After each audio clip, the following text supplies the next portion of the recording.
Hello everyone, welcome to UGC Net History Classes 24 সবাইকে শুভ সন্ধ্যা। আমি রুমকি বর্মন। আজ এই ভিডিওয় আলোচনা করব হাসান নিজামী এবং মিনাজ উস সিরাজ সম্পর্কে। আমির খসরু সম্পর্কে আমি আলোচনা করে দিয়েছি এর আগের ভিডিওয়ে, যারা দেখোনি অবশ্যই দেখে নেবে। আর আজকে হাসান নিজামী সম্পর্কে আলোচনা করব। এই ভিডিওটি মূলত সুলতানি যুগের ঐতিহাসিকদের সম্পর্কে, ঠিক আছে। এখান থেকে কিন্তু নেট সেট এক্সামে এবং স্কুল সার্ভিস কমিশন, মাদ্রাসা সার্ভিস কমিশন, পিএসসির অ্যাসিস্ট্যান্ট মাস্টার মিনিস্ট্রেসেও প্রশ্ন আসার খুব সম্ভাবনা রয়েছে। তো ভালো মতো করে দেখো, অবশ্যই হেল্প হবে। ওকে, তো দেখো হাসান নিজামী তিনি ছিলেন কুতুবউদ্দিন আইবকের সময়ে, ঠিক আছে। তার জন্ম হয় কোথায়? নিশাপুরে, ঠিক আছে, নিশাপুরে। আর নিশাপুর থেকে ভারতের দিল্লিতে আসেন তিনি। আর তিনি লিখেছেন তাজ উল মাসির গ্রন্থ। আর এটি হলো দিল্লি সালতানাতের প্রথম সরকারি ইতিহাস গ্রন্থ, ঠিক আছে। আর হাসান নিজামী সম্পর্কে জেনে রাখো, তিনি ছিলেন একজন ফার্সি ভাষার কবি এবং ইতিহাসবিদ, যিনি দ্বাদশ এবং ত্রয়োদশ শতাব্দীতে বসবাস করতেন। ওকে, জেনে রাখো যে তিনি মূলত বর্তমান ইরানের খোরাসান অঞ্চলের নিশাপুরে বসবাস করতেন। খাওয়ারজিমিয়ান ঘুরিদ বিরোধের কারণে যখন অঞ্চলটি অনিরাপদ হয়ে পড়ে, তখন তিনি ইমাম রেজার মাজার পরিদর্শন করেন এবং তার ধর্মীয় উপদেশক মোহাম্মদ কুফির কাছ থেকে পরামর্শ চান। কুফি তাকে নিশাপুর ছেড়ে ভারতে চলে যাওয়ার পরামর্শ দেন, ঠিক আছে। আর পরের ঐতিহাসিক যে জিয়াউদ্দিন বারনী, তাকে সদর ই নিজামী বলে ডাকতেন, ঠিক আছে।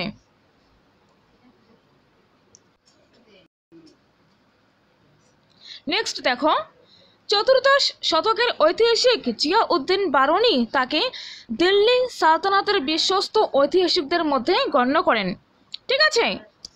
নেক্সট দেখো, তাজ উল মাসির, এটি ফার্সি ভাষায় লিখেছেন। এতে 1192 থেকে 1228 পর্যন্ত বর্ণনা পাওয়া যায়।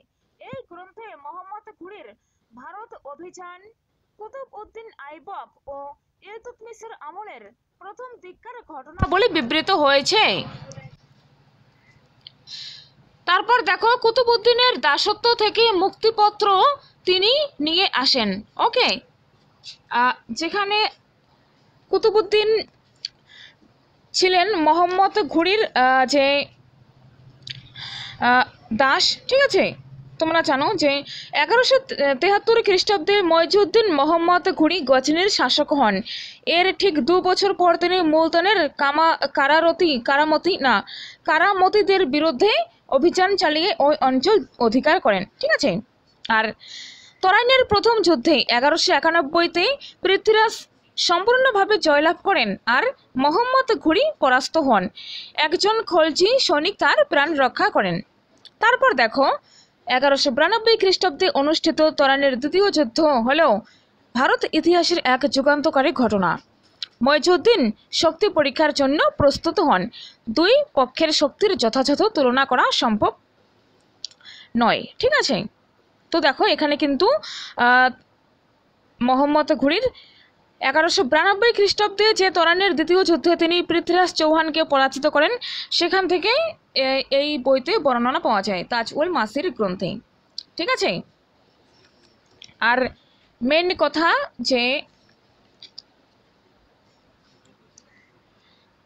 এই হাসান নিজামী তিনি কুতুবউদ্দিনের দাসত্ব থেকে মুক্তিপত্র নিয়ে আসেন, গজনির শাসক সেই অঞ্চলের, ঠিক আছে, কাছ থেকে। মোহাম্মদ ঘুরির পর তার যে সেখানে তারা মোহাম্মদ ঘুরির পর তার পরবর্তী শাসক যে রাজত্ব করত, তো সেখান থেকে কুতুবউদ্দিন দাস ছিলেন, দাসের মুক্তিপত্র দরকার। তো তখন হাসান নিজামী তার মুক্তিপত্র নিয়ে আসেন। আর এটি প্রথম গ্রন্থ যা দিল্লি সালতানাতকে গজনি ও মধ্য এশিয়ার ইতিহাস থেকে পৃথক করেছিল এই গ্রন্থটি। ঠিক আছে, এখানে জেনে রাখো যে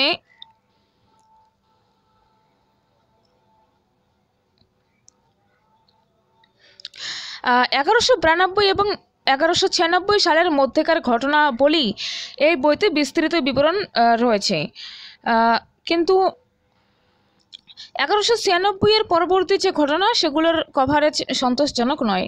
ওকে, আর এখানে কুতুবউদ্দিন আইবকের মৃত্যু হয় 1210 খ্রিস্টাব্দ, অকাল মৃত্যু। ঠিক আছে, তো তারপর বইটির পরবর্তী শাসক ইলতুৎমিশের রাজত্বের বর্ণনা এই বই থেকেই পাওয়া যায়। ঠিক আছে,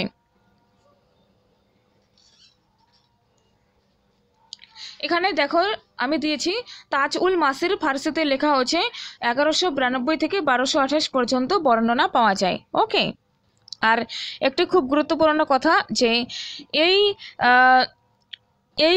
রাইটারের অনুসার, মানে তার মতে ইলতুৎমিশ যে জালোর বিজয় করেছেন, তার বিজয়ের পর কুফরগড় যে ছিল তাকে ইসলামের মনে করা হয়, সেই গড়টি ইসলামের ঘর হয়ে গেছে, ইসলামের ঘর বা বাড়ি হয়েছে। ঠিক আছে, নেক্সট দেখো মিনাজ উস সিরাজ। তো হাসান নিজামী তিনি কুতুবউদ্দিন আইবকের সময় ছিলেন কুতুবউদ্দিন আইবকের কোর্ট পোয়েট, দরবারি কবি, তবে তিনি ইলতুৎমিশের সময়ের ঘটনাও লিখেছেন। ঠিক আছে, মোহাম্মদ ঘুরি থেকে ইলতুৎমিশের সময় শাসন তার বই থেকে পাওয়া যায়। ওকে, তারপর দেখো মিনহাজ উস সিরাজ। মিনহাজ উস সিরাজের বইয়ের নাম তবাকত ই নাসিরি। ঠিক আছে, আর এই মিনহাজ উস সিরাজ সম্পর্কে জেনে রাখো যে তিনি দিল্লির আদি পর্বের ঐতিহাসিক ইসলামের উৎপত্তি থেকে 1260 খ্রিস্টাব্দ পর্যন্ত সুলতানি শাসনাধীন ভারতের ইতিহাস এই গ্রন্থের প্রধান বিষয়। 1227 খ্রিস্টাব্দে তিনি দিল্লিতে আসেন, মৃত্যু পর্যন্ত তিনি দিল্লিতে ছিলেন। ওকে, আর সমকালীন সুলতান নাসিরউদ্দিন মামুদের শাসনকাল 1246 থেকে 1265। নাসিরউদ্দিন মামুদের নামানুসারে তার গ্রন্থের নামকরণ করেছেন তবাকত ই নাসিরি। তিনি কিন্তু নাসিরউদ্দিন মামুদকে তার গ্রন্থ সমর্পিত করেন।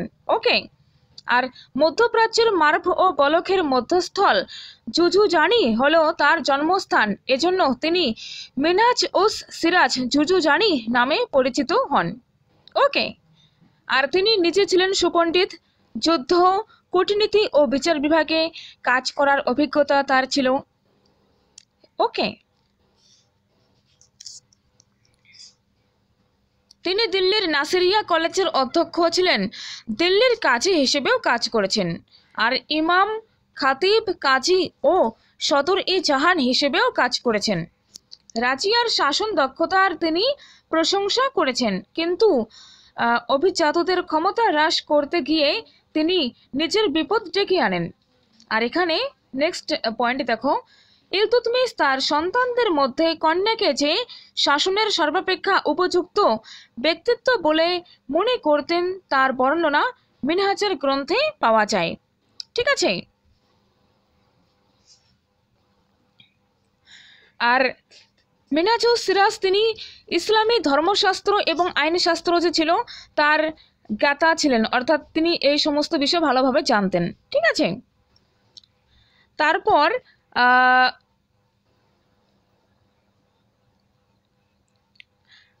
তিনি ইলতুৎমিশ 1231 খ্রিস্টাব্দে যে গোয়ালিয়র অভিযান করেছেন, সেখানে তিনি সেনাদের উপদেশ দেওয়ার কাজ করেন। ঠিক আছে,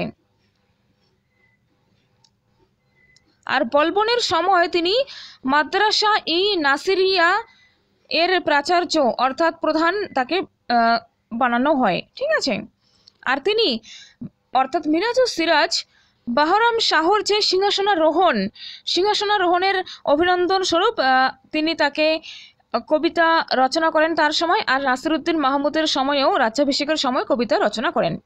আর এই যে তবাকত-ই নাসিরি বইটি, সেই বইয়ে 23টি তবাকত বা অধ্যায় ছিল। ওকে, এটি ইলতুৎমিশ, রাজিয়া এবং নাসিরউদ্দিন মাহমুদের কালের 15 বছর পর্যন্ত একমাত্র প্রত্যক্ষ ক্রম অনুযায়ী এবং প্রামাণিক বই বলা হয় এটিকে, ঠিক আছে। আর এই মিনহাজুস সিরাজের মতানুযায়ী যে কুতুবউদ্দিন আইবক নিজের নামে খুতবা পড়েছেন এবং তার যে মুদ্রা, সেটি মুদ্রা চালু করেছেন, এমনটা তিনি বলেছেন, ঠিক আছে। আর এখানে কোনো কোনো বইতে পাওয়া যায় 32, কোনো কোনো বইতে 25, যে তিনি 25 শামসি আমির যে ছিলেন সেনা তাদের উল্লেখ করেছেন, বর্ণনা করেছেন, ঠিক আছে। নেক্সট দেখো যে আমি বলেছি যে তিনি নাসিরউদ্দিন মাহমুদকে তার যে বই সেটি সমর্পিত করেন, ঠিক আছে। এটি একদম সত্যি যে 1260 খ্রিস্টাব্দে তিনি তার বইটি নাসিরউদ্দিন মাহমুদকে সমর্পিত করেন। আর এখানে তিনি নাসিরউদ্দিন মাহমুদকে দিল্লির আদর্শ সুলতান মনে করতেন, আদর্শ সুলতান বলেছেন। ওকে, আর এই যে মিনহাজুস সিরাজে তবাকত-ই নাসিরি, এই বইটির ইংরেজি অনুবাদ করেন H.G. রেভারটি, ঠিক আছে, তোমরা এটি মনে রাখবে।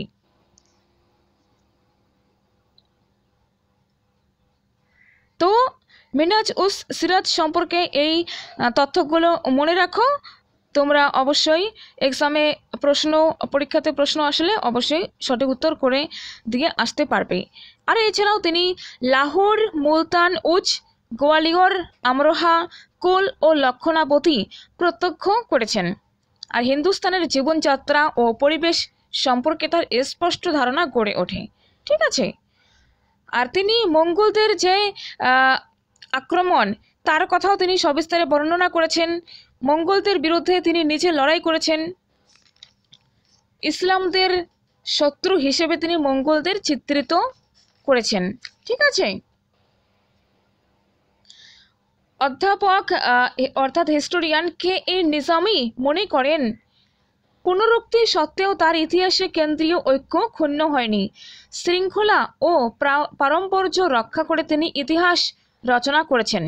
আর এই যে মিনহাজুস সিরাজ, তার ইতিহাসের প্রধান বিষয় কি আমি বলে দিয়েছি, যে গজনি, ঘুর, ইলবাড়ি সুলতান অভিজাত ও মঙ্গল আক্রমণের কাহিনী, এগুলো তিনি আলোচনা করেছেন। ওকে, যেমন 1260 পর্যন্ত তিনি আলোচনা দিয়েছেন এতে, ঠিক আছে। তো এই সম্পর্কে MCQ আর আরও কিছু গুরুত্বপূর্ণ তথ্য পেলে আমি পরের ভিডিওতে দিয়ে দেবো, ঠিক আছে। তো চ্যানেলটা সাবস্ক্রাইব করে দেখতে থাকো।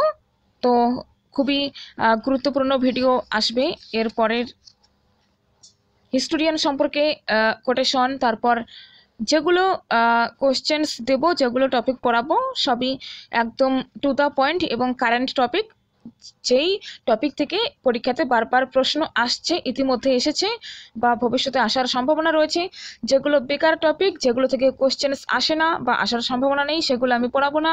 যেগুলো খুব বেশি এক্সামিনাররা প্রাধান্য দেন আর কি, ঠিক আছে, গভর্নমেন্ট এক্সামে আসে, তো সেগুলো নিয়েই আমি আলোচনা করব, সেই সমস্ত প্রশ্নই আমি দেব। আর হ্যাঁ, আমি এখানে দেখো কমিউনিটিতে আমি কিছু কোশ্চেন্স দিই, যেগুলো একদম পরীক্ষাতে কারেন্ট এক্সামে এসেছে, আর যেগুলো খুব ইম্পর্টেন্ট সেগুলো দিই। তো তোমরা কোশ্চেন আনসার করবে, ঠিক আছে। আর সাথে আমি বলে রাখি যে এখানে কমিউনিটিতে আমি প্রশ্ন দিই, তার কিছুক্ষণ পর, অর্থাৎ সবার যখন আনসার করা হয়ে যাবে, ঠিক আছে, তারপর আমি ডেসক্রিপশনে তার আনসারটা, সঠিক আনসারটা দিয়ে দেবো এখন থেকে, ঠিক আছে।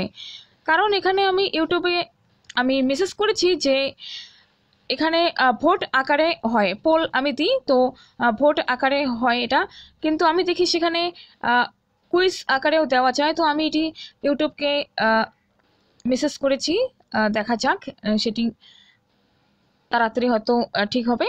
তো এতদিন পর্যন্ত আমি তোমরা সঠিক আনসার দেখার জন্য তোমরা একটু কমেন্ট বক্সে নজর রাখবে, ঠিক আছে? সেখানে আমি বলে দেবো। তো থ্যাংক ইউ সো মাচ, দেখা হবে নেক্সট ভিডিওয়ে। ততক্ষণ বাই, টাটা, ভালো থেকো, থ্যাংক ইউ।